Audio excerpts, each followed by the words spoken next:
দুধ ফুটছে, দুধ আছে, কিন্তু ছানা একদমই নেই, তবু এটাই রসমালাই। এই রসমালাই কিন্তু দুধ ছানা দিয়ে বানানো না, তবুও মুখে দিলেই গলে যাবে। আজকে দেখাবো গাজরের রসমালাই। শেষ ট্রিকটা না দেখলে মিস করবেন। শীতের টাটকা লাল গাজর দিয়ে বানাচ্ছি একদম আলাদা ধরনের রসমালাই। গাজর দুটোকে ছোট ছোট করে কেটে মিক্সির জারের মধ্যে দিয়ে এর মধ্যে 1 বাটি চিনি ও 1 বাটি দুধ দিয়ে ভালো করে এটাকে বেটে নিতে হবে। আপনারা চিনিটা যখন পুরটা তৈরি করবেন ফ্রাইং প্যানে সে সময়ও দিতে পারেন। এই সমস্তটা বেটে নেবার পরে ফ্রাইং প্যানে আমি গরম ফ্রাইং প্যানে 2 চামচ মতো গাওয়া ঘি গরম হয়ে গেলে এখানে যে গাজর বেটে আনলাম সেটা আমি ঢেলে দিচ্ছি। একটুখানি বাঁচিয়ে রাখছি, কেন সেটা জানতে হলে আপনাদেরকে আমার পুরো ভিডিওটা অবশ্যই দেখতে হবে। এবারে দিচ্ছি এলাচের গুঁড়ো। এলাচের গুঁড়ো এবং গাজর যখন ধীরে ধীরে এটাকে মেশাতে থাকবেন খুব সুন্দর অ্যারোমা বেরোবে। এই অ্যারোমাটা যতক্ষণ না বেরোবে ততক্ষণ অবধি নাড়াতে থাকবেন এবং প্রতি পর্যায়ে হাত কিন্তু ধরে ধরে নাড়িয়ে নাড়িয়ে রান্না করতে হবে। চিনির রস যখন ফুলে এরকম বুদবুদ হবে সেই অবস্থাতে ওপর থেকে দিয়ে দিতে হবে সুজি। এই সুজিটা দিয়ে বেশ ভালো করে নাড়িয়ে চাড়িয়ে নিতে হবে। নাড়িয়ে চাড়িয়ে নিলে কি হবে, সুজিটা চিনির রসটা টেনে নেবে, কিন্তু সুজিটা সেদ্ধ কিন্তু পুরোটা হবে না। সুজিকে একটু গরমে রাখলে সুজিটা ফুলে উঠবে, একটু নরম তাড়াতাড়ি হবে। এই অবস্থাতে গ্যাস বন্ধ করে 1 মিনিট মতন রেখে দিতে হবে যাতে সুজিটা একটু ফুলে ওঠে।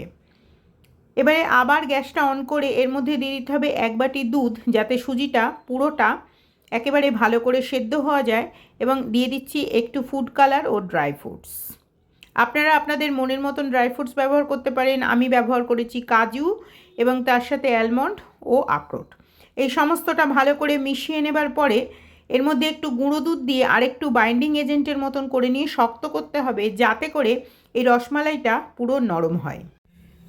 যখন গাজরটা বেশ হাত ছোঁয়া হয়ে যাবে এই অবস্থাতে এখানে আমি এনেছি দেখুন মাখা সন্দেশ।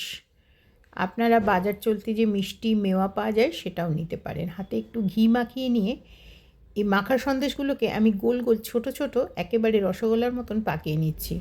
এমন করে পাকাচ্ছি যাতে না ফেটে যায়।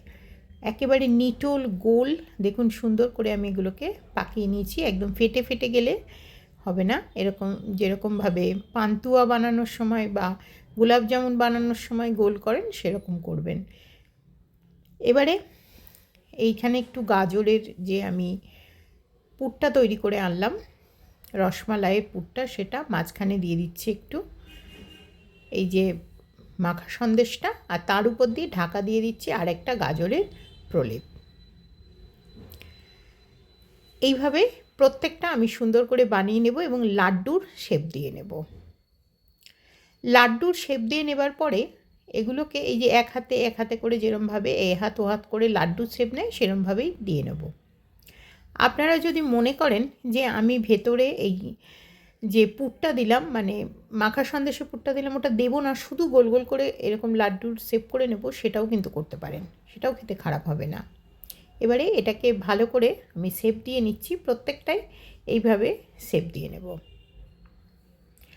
ভেতরে মাখা সন্দেশের পুরটা দিলে অনেকটা রাজভোগ যেরকম বানান সেরকম রাজভোগের মতো এটা কিন্তু স্বাদ হবে। এই যে প্রত্যেকটা সুন্দর শেপ দিয়ে নিয়েছি, তৈরি হয়ে গেছে। ওপর থেকে একটু ঘি ব্রাশ করে নিচ্ছি, নিলে ওপরটা শক্ত হবে না। এরকম একটা ঝিরিঝিরি বাটির ভেতর দিয়ে এটাকে ভাপিয়ে নেব। ভাপিয়ে নিলে রসগোল্লার মতন একদম স্পঞ্জি তৈরি হয়ে যাবে। ঠিক সেই কারণের জন্য এটাকে ভাপিয়ে নিতে হবে। এবারে আপনাদের কাছে যদি ইলেকট্রিক স্টিমার থাকে তাতেও ভাপিয়ে নিতে পারেন। আমি একটা কড়ার মধ্যে জল দিয়ে এটা গ্যাসের ফ্লেম একদম কমিয়ে 15 মিনিট মতন ভাপ দিয়ে এই ভাপ অবস্থায় ঢাকা দিয়ে গ্যাস বন্ধ করে আরও 15 মিনিট রেখে দেব। টোটাল হাফ অ্যান আওয়ার লাগবে এই ভাপ দেওয়া প্রসেসটি পালন করতে। 1 লিটার দুধ ফ্রাইং প্যানের মধ্যে দিয়ে দিলাম। দুধটা ফুটছে, দুধ আছে তো। দুধটা যখন গরম হয়ে উঠবে হাতা দিয়ে দিয়ে এরকম ফেনা করবেন, যত ফেনা করবেন তত দুধ কিন্তু নরম হবে এবং রসমালাইয়ের স্বাদও বাড়বে এবং নরমও হবে।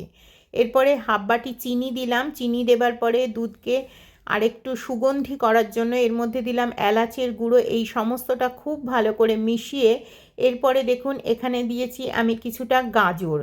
এই গাজরের যে অংশটা বাঁচিয়ে রেখেছিলাম সেটা আর একটু গুঁড়ো দুধ গুলে দিয়ে দিলাম। এবারে দুধটা যখন খুব ভালো করে ফুটতে শুরু করেছে এই অবস্থাতে আমি যে মিক্সিতে গাজরটা বেটেছিলাম সেটা ধুয়ে এনে তার জলটাও দিলাম। দেখুন কালারটা কীরকম আস্তে আস্তে চেঞ্জ হয়ে যাচ্ছে। এই লালচে কালারটা কিন্তু দারুণ দেখতে লাগবে।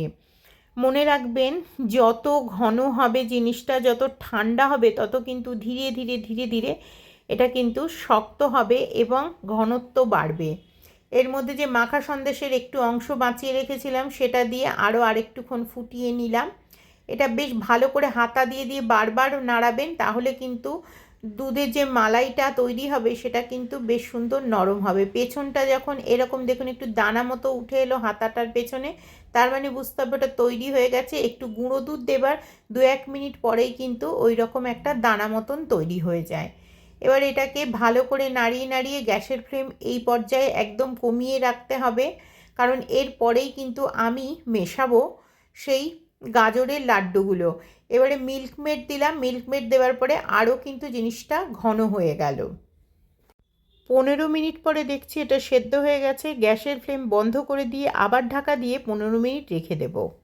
ঘন দুধের মধ্যে ভাপানো রসমালাইগুলো এবার দিয়ে দিতে হবে। ভাপানোর কারণে এটা পুরো রসগোল্লা বা রাজভোগের মতো স্পঞ্জি হয়ে গেছে।